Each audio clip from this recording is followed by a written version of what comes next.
बिस्मिल्लाहिर्रहमानिर्रहीम। शुरू करती हूँ अल्लाह के बाबरकत नाम से जो बड़ा मेहरबान नहायत रहम वाला है। ये जी किचन का सामान निकाला था हमने, मेहमान आ रहे थे। अल्लाह ताला की रहमत, मेहमानों को खुश करके भेजना चाहिए। और ये एक निकालने के दो मकसद थे। एक तो मेहमान आ रहे थे, दूसरा हमारी किचन के अंदर ना पीछे की तरफ लकड़ी नहीं लगी हुई, तो वहाँ पे थोड़ी सी खाली जगह है जहाँ पे दीवार और उसके लकड़ी के बीच थोड़ा सा गैप है। वहाँ से जो है वो धुआं अंदर एंटर हो जाता है, जिसकी वजह से सारे बर्तन जो है वो काले पड़ जाते हैं। तो मुझे बार बार निकाल के धोने पड़ते थे। क्योंकि मेहमान आता था तो मुझे बर्तन निकाल के पहले धोने पड़ते थे, उसमें काफ़ी टाइम लग जाता था। तो इनके पापा ने कहा कि आप ये निकालिए तो मैं आपको इसमें वाइट सीमेंट लगा देता हूँ। तो उन्होंने लगा दिया मुझे। तो वाइट सीमेंट लगाने के बाद झाड़ पोंछ अंदर की सफाई करने के बाद ये बाहर की जो अलमारियाँ थी ये मेरे भांजे ने मुझे साफ़ करके दी। अल्लाह ताला उसको ज़िंदगी सेहत दे। तो बहुत शुक्रिया। ऊपर की जो थी मेरा हाथ नहीं पहुँच रहा था, तो उन्होंने कहा चले आंटी मैं आपको यहाँ से कर देता हूँ। मैंने कहा बेटा बहुत शुक्रिया। उन्होंने यहाँ से साफ़ कर दी। वैसे तो मैं साल में 4 दफ़ा अंदर जो है वो कबर्ड्स की सारी की सफाई करती हूँ, खोल के सारा। 2 ईदैन पे और 2 मौसम के एंड पे, क्योंकि वो जो कीड़ा वगैरह होता है या जो जाला वगैरह वो भी साफ़ हो जाता है।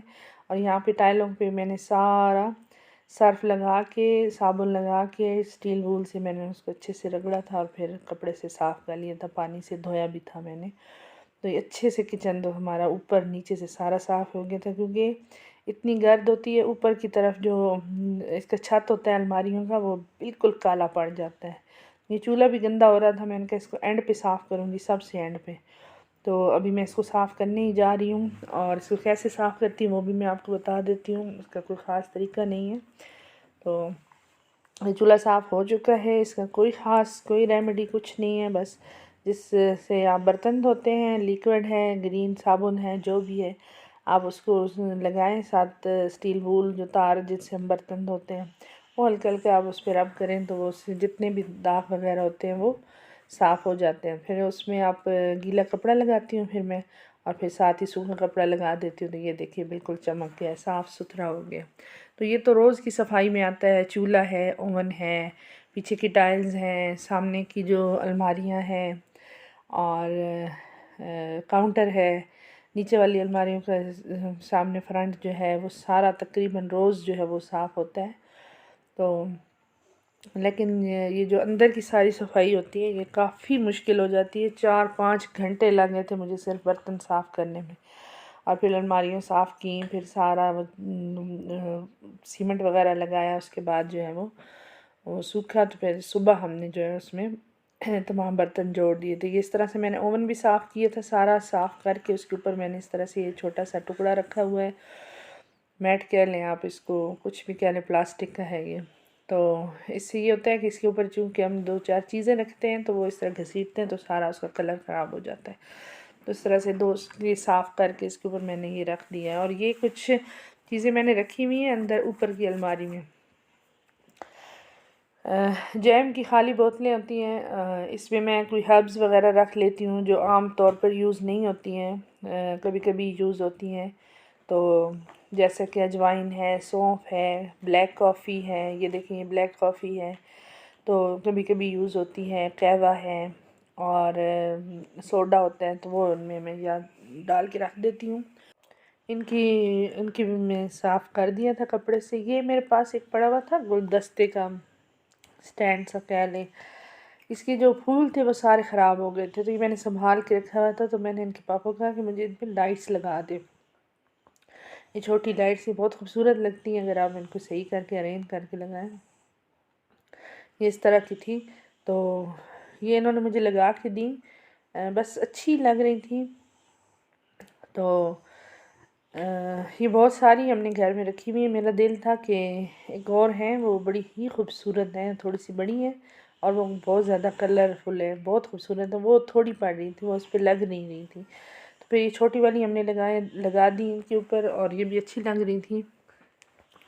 ये जो थी ये काफ़ी सारी इनके पापा ने इनको ला के दी हुई, हर कलर में, वैसे हर साइज़ में।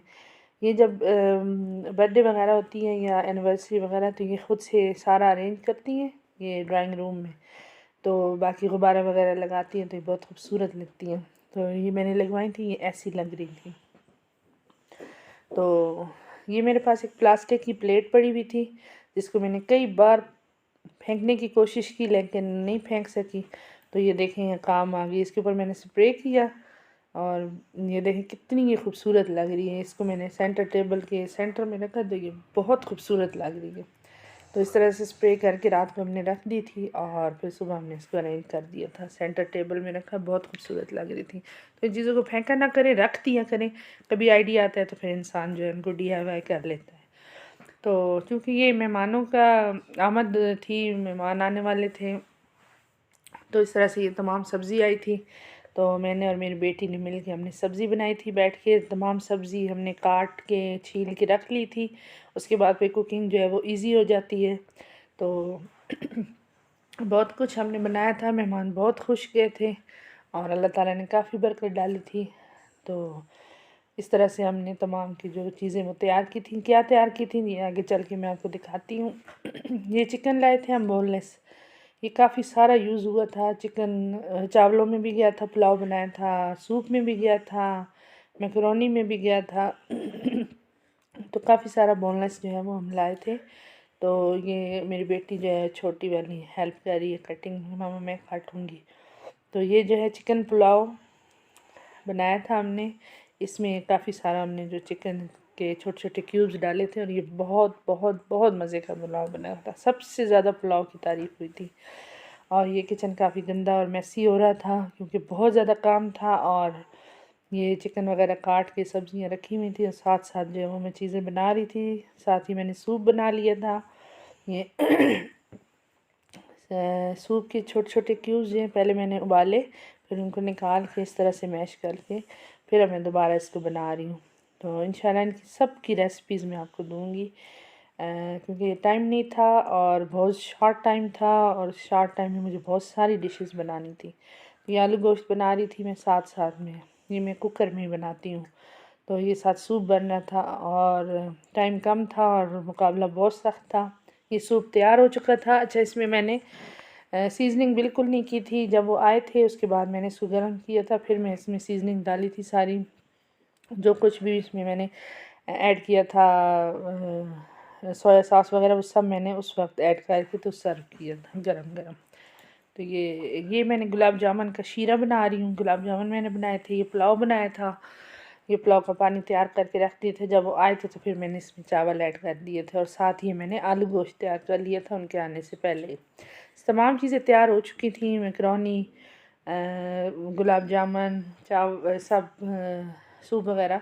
लेकिन जो चावल थे वो मैंने जब वो आए थे तब मैंने ऐड किए थे। फिर उनके बैठते तक वो चावल जो थे वो तैयार हो चुके थे। साथ साथ तमाम चीज़ें तैयार हो रही थी। साथ में गुलाब जामुन तैयार कर रही थी, शीरा तैयार हो चुका था, ये उसकी डो बन गई थी और अब मैं इसमें ऑयल डाल के इस फ्राई पैन में इनको फ्राई करने वाली थी।